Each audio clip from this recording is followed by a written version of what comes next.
આ બનાવ બાદ એમને એક વિડીયો વાયરલ કર્યો છે કે જે 2017 2 માર્ચે ગોપાલભાઈએ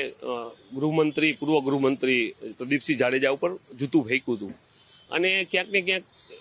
જે છત્રપાલભાઈ છે, હું પણ રાજપૂત સમાજમાંથી આવું છું, એ રાજપૂત સમાજની ઘણી સંસ્થાઓ સાથે જોડાયેલા છે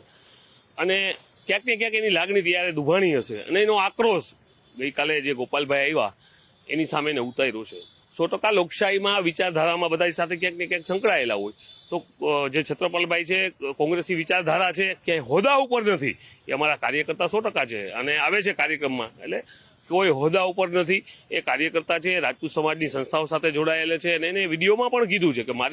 મને જે આક્રોશ હતો એ ગોપાલભાઈ ઉપર કાલે ઉતાર્યો છે। વાત રહી